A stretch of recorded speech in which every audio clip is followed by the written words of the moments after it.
नमस्कार, मैं हूँ रविकांत। स्वागत है आप सबका। जैसा कि आप सबको पता है, बिहार में चुनाव आयोग मतदाता सूचियों का सघन पुनरीक्षण करा रहा है और इस प्रक्रिया में 11 दस्तावेज तय किए गए हैं और 1 लाख BLO लगभग घर घर जाकर के फॉर्म लोगों को वितरित कर रहे हैं और फिर भरे हुए फॉर्म को कलेक्ट करके और वो चुनाव आयोग की वेबसाइट पर उसको अपलोड करने का भी कार्य चल रहा है और इसमें राजनीतिक पार्टियों के भी लगभग 1 से 1.5 लाख BLO काम कर रहे हैं। तो ये चुनाव आयोग की ये कोशिश है कि हर घर तक BLO पहुँचे और सबसे ये फॉर्म लेकर के और उसे चुनाव आयोग की निर्धारित वेबसाइट पर अपलोड किया जाए ताकि एक अंतिम सूची जारी की जा सके जो सही हो, वास्तविक हो। अब इसके खिलाफ राजनीतिक दलों में जो विपक्षी दल हैं उनमें घोर निराशा का भाव पैदा हुआ और सभी सुप्रीम कोर्ट की तरफ भागे और सुप्रीम कोर्ट में सरकार के खिलाफ या किसी संवैधानिक निकाय के खिलाफ खड़े होने वाले वही चेहरे हैं, वही वकील हैं, फिर खड़े हुए। उन सबको कानून का बेहतर ज्ञान है, सबको पता है कि चुनाव आयोग के संवैधानिक अधिकार क्या हैं। सुप्रीम कोर्ट के सामने जो पीठ सुनवाई कर रही है वो जस्टिस तिमांशु धूलिया और जस्टिस जयमाल्या बागची, इनकी खंडपीठ सुनवाई कर रही है। विपक्ष के जो याचिकाकर्ता के वकील थे उनकी पूरी कोशिश थी कि इस प्रक्रिया को किसी तरह स्टे कर दिया जाए और ये चुनाव के बाद कराने की कोशिश में थे ये लोग, लेकिन सुप्रीम कोर्ट ने साफ साफ मना कर दिया। माननीय न्यायाधीशों की जो खंडपीठ थी उन्होंने स्टे करने से मना कर दिया, साफ साफ कह दिया कि इस पे स्टे नहीं होगा। ये चुनाव आयोग का संवैधानिक अधिकार है और उसे करने देना चाहिए, तो हम उसमें हस्तक्षेप नहीं करेंगे। बात समय की है, सुप्रीम कोर्ट ने समय का हवाला दिया कि चुनाव नवंबर में है, उससे ठीक पहले आप ये करा रहे हैं, ये समय।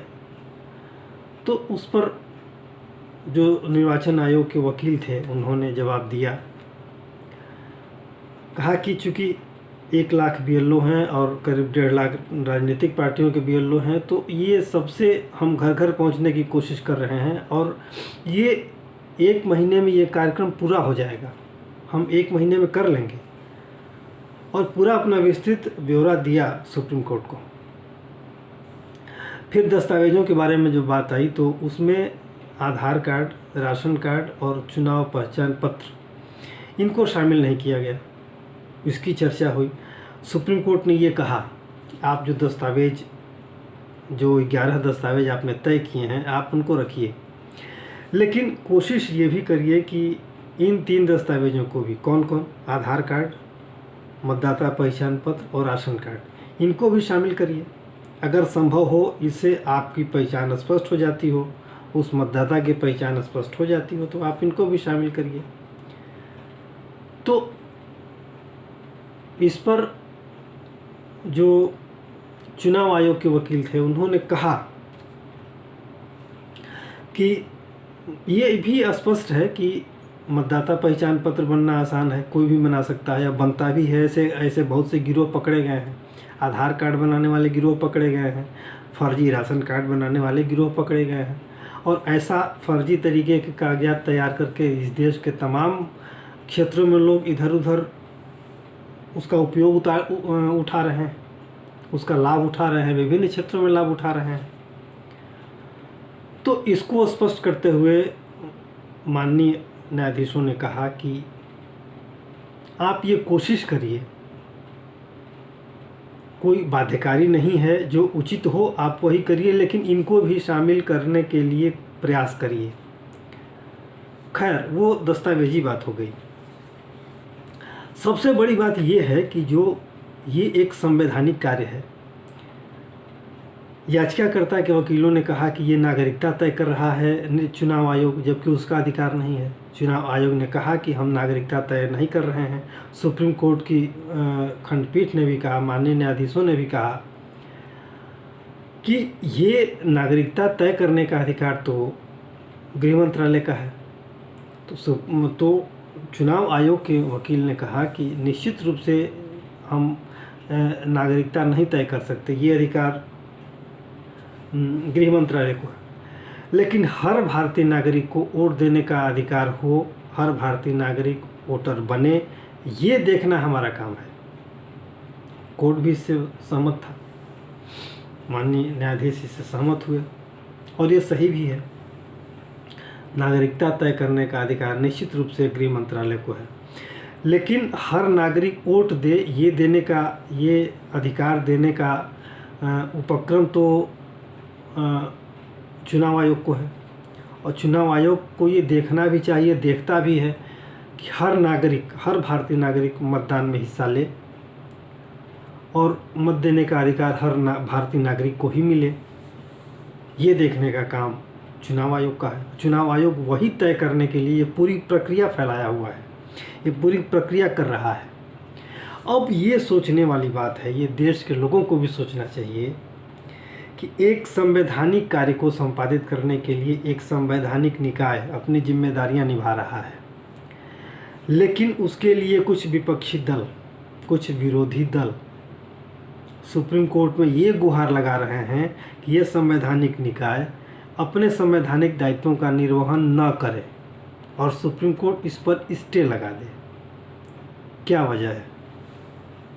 स्पष्ट है कि जो अवैध घुसपैठिए हैं, बांग्लादेशी अवैध घुसपैठिए हैं रोहिंग्या, उनके पास भी ये दस्तावेज हैं, खासतौर से राशन कार्ड, मतदाता पहचान पत्र और आधार कार्ड, जो फर्जी तरीके से तैयार किए गए। एक गिरोह काम करता है इनका। ये गिरोह पकड़े गए हैं बहुत, कई बार कई अवसरों पर ये अखबारों में आ चुका है, ये मीडिया की खबर रही है। और हर 2-4-6 महीने के बाद ये सुनने में आता है कि यहाँ फर्जी आधार कार्ड बनवा करके, फर्जी आधार कार्ड, फर्जी राशन कार्ड और फर्जी वोटर जो मतदाता पहचान पत्र है उसको बनवा करके इतने लोग पकड़े गए, इतने गिरोह पकड़े गए, गिरोह के ये मेंबर हैं। तो ये सब चीज़ें ये मीडिया में हैं और ये सबके सामने है। तो ये दस्तावेज बनवाना, ये तीनों दस्तावेज बनवाना कोई आश्चर्य की बात नहीं है। इसी को रोकने के लिए ये प्रक्रिया चल रही है कि जो अवैध बांग्लादेशी घुसपैठिए आ गए हैं, ख़ास तौर से ये किन क्षेत्रों में है, देखिए बिहार के किन क्षेत्रों में है, पूर्वी बिहार और पूर्वी उत्तरी बिहार, ये पूरा क्षेत्र है जिसमें कि ये बसे हुए हैं। ख़ास तौर से किशनगंज, अररिया, पूर्णिया और कटिहार, ये इलाके ऐसे हैं जो कि यहाँ खूब भर के बसे हैं ये अवैध बांग्लादेशी। जब 2003 में चुनाव आयोग ने गहन पुनरीक्षण किया था बिहार में, तो उस समय लगभग 4.5 करोड़ के आसपास मतदाता थे और इस समय लगभग 7 करोड़ से ज़्यादा मतदाता हैं बिहार में। ये 20-22 सालों में 2 गुने के आसपास हो गए। तो ये सोचने वाली बात है। और उन्हीं क्षेत्रों में जो पूर्वी उत्तरी बिहार है, उन क्षेत्रों में बहुत तेज़ी से एक खास समुदाय की संख्या बढ़ी है। वहाँ हिंदू मतदाता या हिंदू आबादी अल्पसंख्यक की तरफ हो गई है, उनकी संख्या कम हो गई है और इनकी संख्या बहुत ज़्यादा हो गई है। अब उनमें कितने भारतीय हैं, कितनी अवैध हैं, ये जांच के बाद पता चलेगा। अब ये जो पुनरीक्षण का कार्य हो रहा है, इसके तहत ये स्पष्ट हो जाएगा कि कौन घुसपैठिया है और कौन भारतीय मतदाता है। जो राहुल गांधी कहते फिरते हैं ना कि चुनाव आयोग हमारे वोटों की डकैती कर रहा है, ये उनके कहने का मतलब क्या है? वोटों की डकैती कर रहा है, इसका मतलब क्या है? आपका वोट कौन है, कौन लोग हैं आप वोट देते हैं? यानी आप सांकेतिक रूप से ये स्वीकार करते हैं कि ये अवैध मतदाता हमें मत देते हैं। हमें ही मत देते हैं ये अवैध मतदाता, आप इनको मत हटाइए। आपके कहने का मतलब यही है, या सारे विपक्षी पार्टियों का कहने का मतलब यही है जो लोग सुप्रीम कोर्ट में गए। अब देखिए, जो बंगाल की एक नेता हैं वो भी पहुंची हैं सुप्रीम कोर्ट। उनका तो कोई इसमें कोई हित प्रभावित नहीं हो रहा। वो बंगाल की नेता है। बिहार में जो चुनाव आयोग ये पुनरीक्षण का काम कर रहा है, तो इसमें इनकी क्या भूमिका है, लेकिन वो भी पहुंची हैं सुप्रीम कोर्ट। ये स्पष्ट करता है कि चुनाव आयोग के इस कार्य से बहुत बेचैनी है विपक्षी दलों में कि कहीं जो अवैध घुसपैठिए हैं, जो मतदाता बने हैं, वो अगर बाहर निकल गए तो इनकी राजनीति तो हाशिए पर पहुंच जाएगी। और ये जान लीजिए कि अधिकांशतः ये अक्सर देखा गया है कि जिन क्षेत्रों में विपक्षी दल या क्षेत्रीय दल जिनकी राजनीति केवल अपने प्रांत तक सीमित है, अगर वो मजबूत हैं और बड़ी मजबूती के साथ चुनाव लड़ते हैं, तो उनमें कहीं न कहीं बांग्लादेशी या घुसपैठिए और रोहिंग्या की बड़ी भूमिका है।